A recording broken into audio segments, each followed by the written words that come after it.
विद्युत कर्मचारी महासंघर कार्यकारी सभापति अबिका आपण मैंने जानी थे शेषु चली 2020 मसीह टाटा आस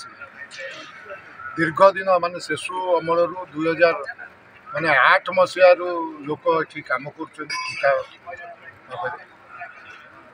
आमे दाबी रखीचु मिनिमम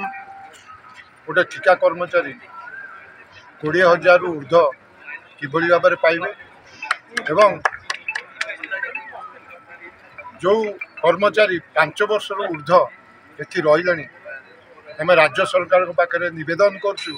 टाटा पावर को पाखे नवेदन करुँ किभली भाव में रेगुलर करा मु आपण जरिया गवर्नमेंट को मु निवेदन करुँ।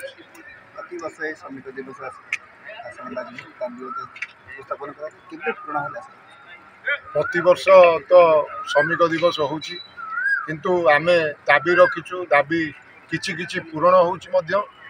खाली पूरण होनी बोली आमे कहि परिबानी काइना आमे बहुत कम स्वल्प दरमा रे एठी काम करथिले एबे 4-5 मास पूर्व किसी दरमा वृद्धि होती किंतु आजिकार जो रेट जो माने बढ़ी जाऊँगी माने दर दाम जो वृद्धि होती मिनिमम गोटे लोक कर्मचारी 25,000 कम रे चलवा बहुत कष्टकर। आज आम यही श्रमिक दिवस रे यदि आपण जरिया मु निवेदन कर राज्य सरकार को मिनिमम गोटे कर्मचारी 20,000 ऊर्ध पाइबा दरकार से माने से निवेदन जो करुच्ची यदि राज्य सरकार एक माने स्वीकृति दियंती ताले आज श्रमिक दिवस रे श्रेष्ठ सम्मान श्रमिक प्रति। भीमसेन भूया चीफ एडवाइजर इलेक्ट्रिक ठिका कर्मचारी संघ केन्द्रापड़ा। मु प्रथमे आज ये विश्व श्रमिक दिवस अवसर रे समस्त श्रमिक भाई मानू मोर शुभकामना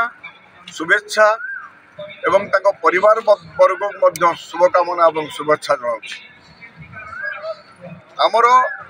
जो ठिका श्रमिक संघ एठी तैयारी करा 8 वर्ष है चली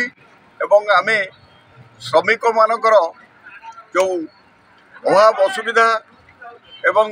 तांकर जो दुख दुर्दशा दूर करने आमे दिन राति चेष्टा करुचु। आमर जो दाबी गुड़िक अच्छी सरकार निकट रे एवं आमर जे मालिक जे एम्प्लॉयर तांको पाखरे जे दाबी होची आमर ठिका श्रमिक समस्त ठिका श्रमिक केन्द्रापड़ा जिलार समस्त को परमानेंट करा जाऊ तांको तांकर इंश्योरेंस करा जाऊ लाइफ इंश्योरेंस करा जाऊ तांको मेडिकल फैसिलिटी दिया जाऊ तांको ईपीएफ दिया जाऊ